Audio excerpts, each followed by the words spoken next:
Adik kan berusaha kendala misalnya ini sekolahnya atau PKBM-nya nih nggak sesuai sama standar yang ada gitu. Ya, banyak PKBM seakan-akan eh, apa namanya warga belajarnya tidak hadir atau tidak apapun. Ayo Iya masa itu bodoh yang deh, nah terserah iya mereka. Ini alhamdulillah Biasa loh, luar luar biasa biasa. PKBM. Jadi kan merasa nyaman peserta didik di sini. Kalau alhamdulillah. keadaannya seperti ini.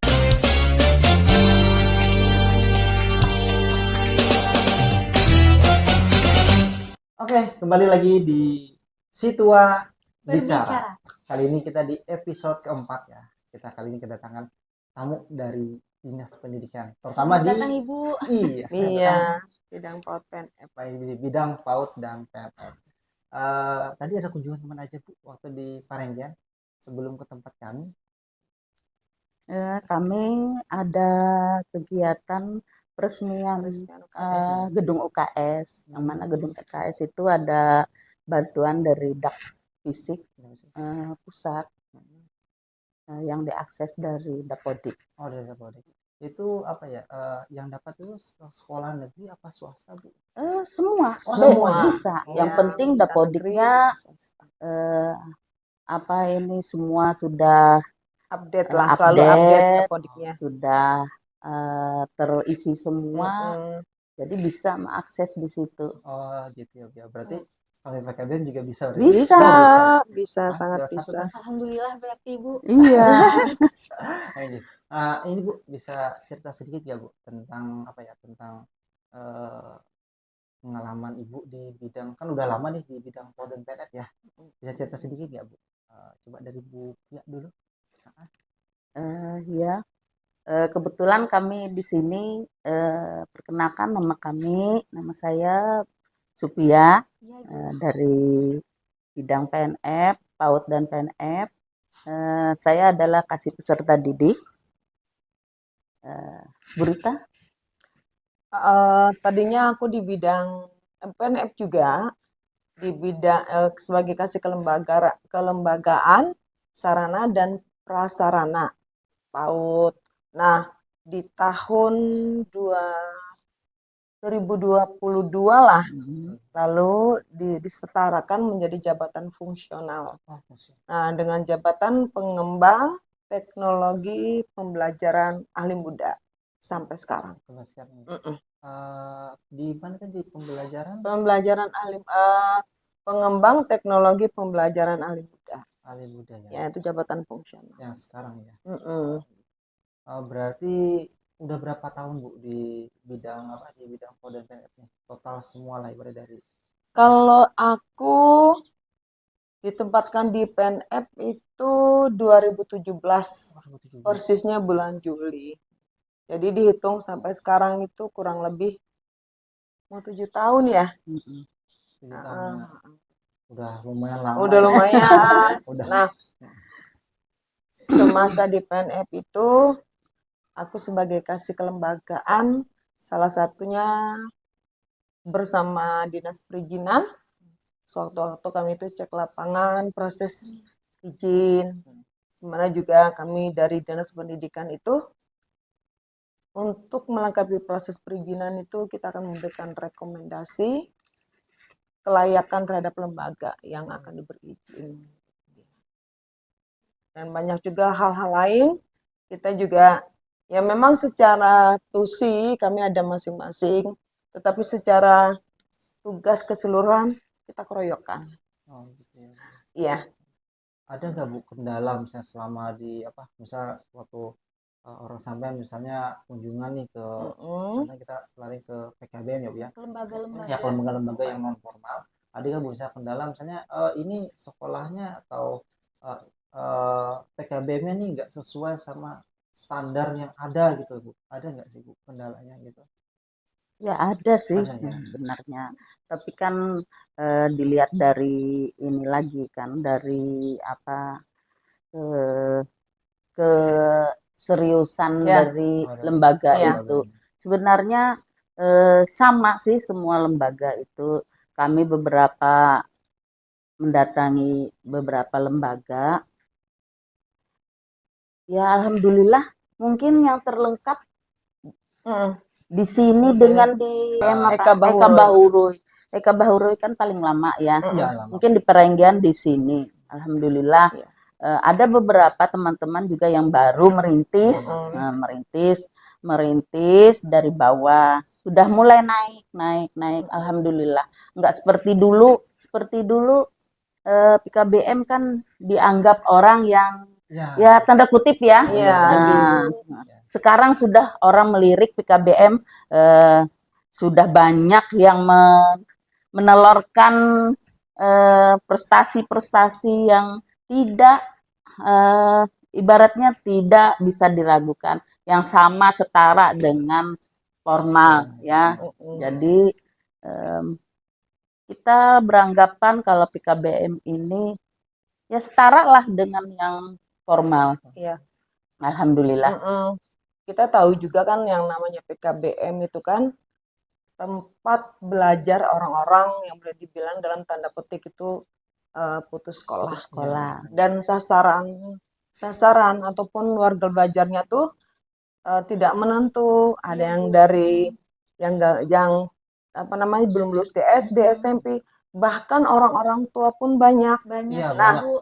kalau dibilang kendala sih bukan juga, namun sering ditemui di dalam PKBM itu di saat waktu belajar mereka itu kan terbatas. Yang diharapkan Sabtu Minggu tuh bisa hadir karena kita tahu juga latar belakang kehidupan peserta warga belajar itu ada yang petani dan sebagainya sudah Nah, bekerja. Jadi kendalanya kendalanya di sana pekerjaan mereka. waktu di saat mereka mestinya diharapkan untuk belajar, mereka tidak bisa hadir.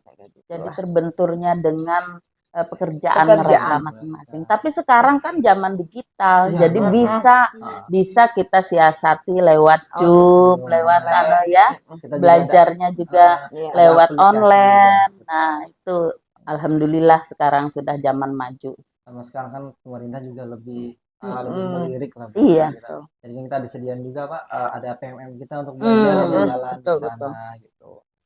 Nah, Terkait yang Ibu bicarakan memang sudah jadi PR juga buat kita, Kak. iya. Kita juga sudah memikirkan berbagai cara gitu, Bu. Sistem-sistemnya, strategi-strateginya bagaimana supaya peserta didik kita bisa belajar dengan lancar dan baik gitu, Bu.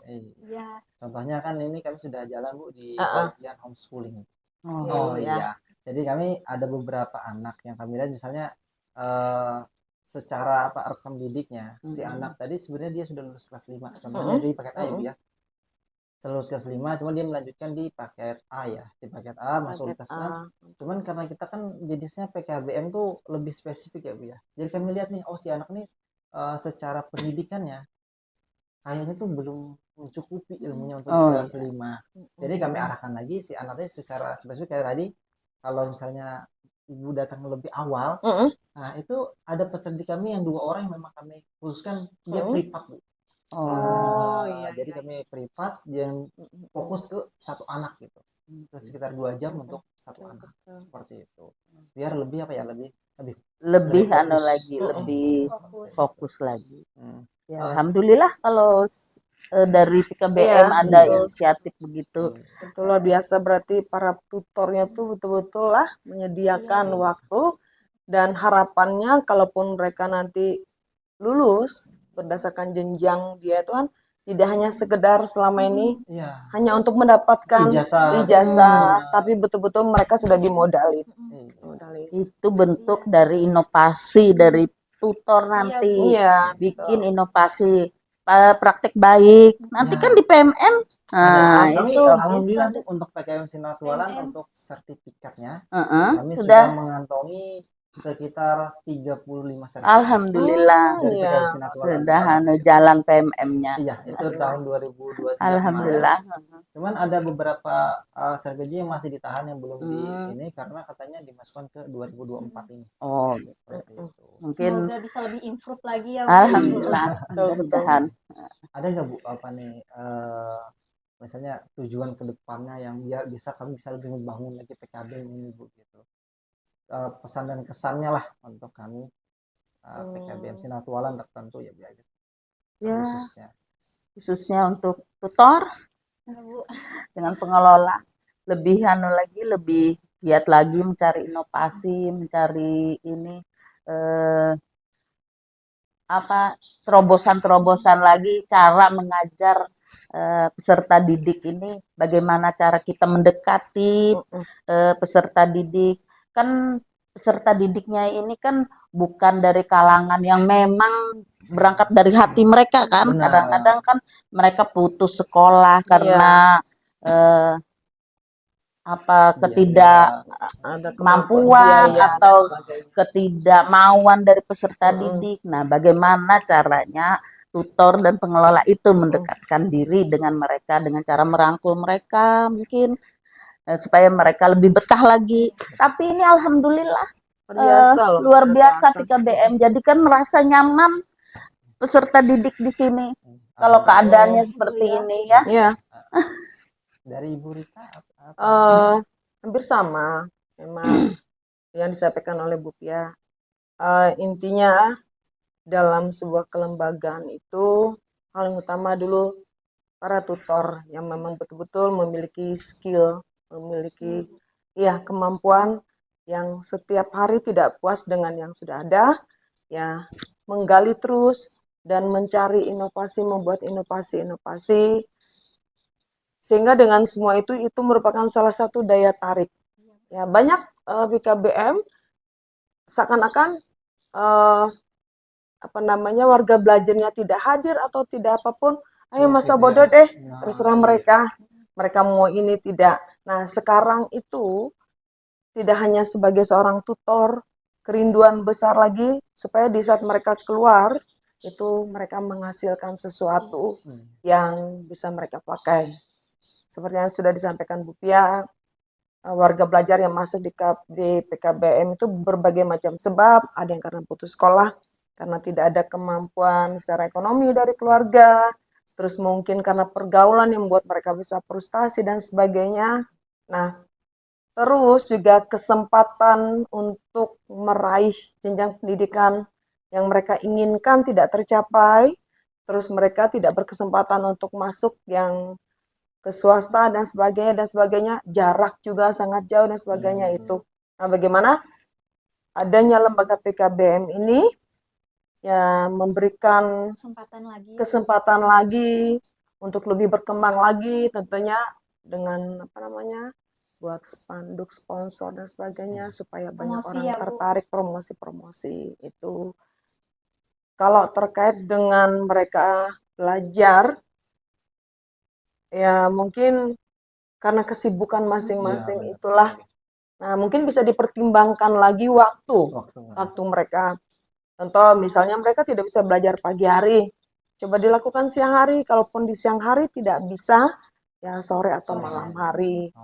Nah, tentu juga untuk waktu harus bisa dibedakan juga untuk yang mengambil paket A, paket B, atau paket C. Kebanyakan kalau untuk paket C itu kan yang sudah dewasa ya. Sudah bekerja. Nah, itu pertimbangan waktu-waktu itu juga.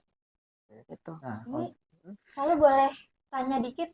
Boleh. Kan saya ini kan fresh graduate ya Bu, baru lulus gitu Bu. Saya lulusan dari IAIN Palangkaraya Bu, program studi pendidikan agama Islam. Nah, saya jadi tutor baru nih Bu di PKBM. Yang mau saya tanya ini tuh Bu, ada nggak sih kesempatan untuk tutor-tutor seperti saya dan teman-teman supaya bisa memiliki jenjang karir seperti teman-teman yang lain Bu, misal untuk bisa mendaftar P3K ya Kak? P3K kalau maksudnya ada jalur ke PNS atau gimana Bu? Iya Bu. Cuman maksudnya itu gini Bu, dia bisa naik ke P3 atau PNS, cuman tetap berada maksudnya nggak ditarik ke sekolah lain. Sebenarnya sih bisa. Semua pendidik itu kan bisa. Ini terkendala dengan formasinya. Formasi dari pemerintah daerah ini kan mungkin dari pendataan yang sudah diminta, kebetulan bidang GTK ya yang menangani.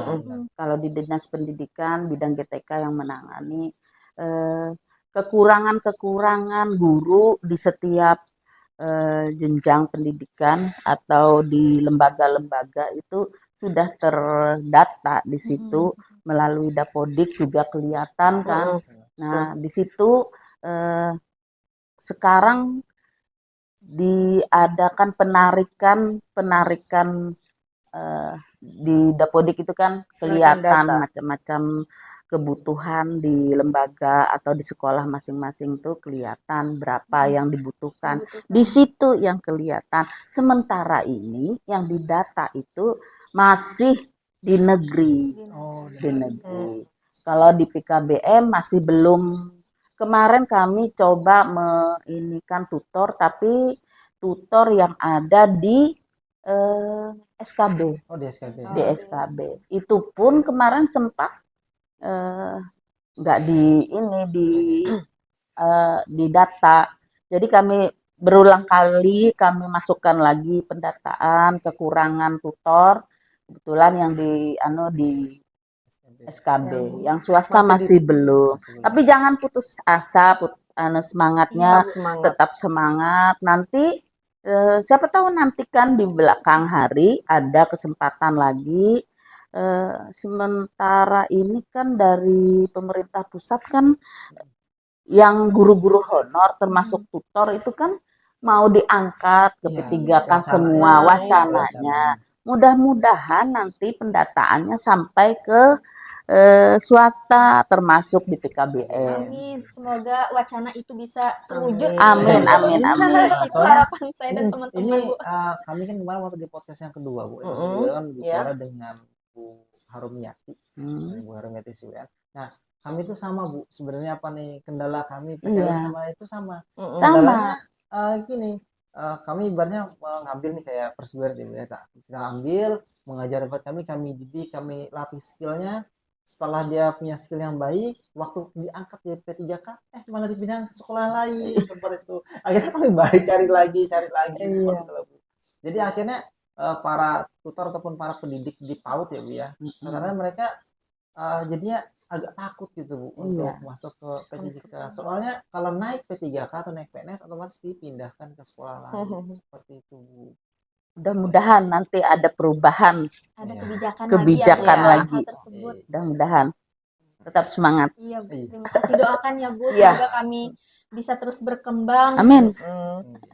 Ini terakhir, Bu, kata-kata yang untuk motivasi kami, Bu, dari Bu Rita dulu. Untuk PKB Sinatualan, Bu. Karena tadi kan secara global, Bu, ya. Ini khusus untuk PKB Sinatualan. Sempat mikir nih, apa ya? Intinya gini, untuk kita belajar itu tidak ada batas waktu. Nah, kalau kita ingin lebih baik dan lebih baik lagi, kita harus memberikan diri untuk belajar.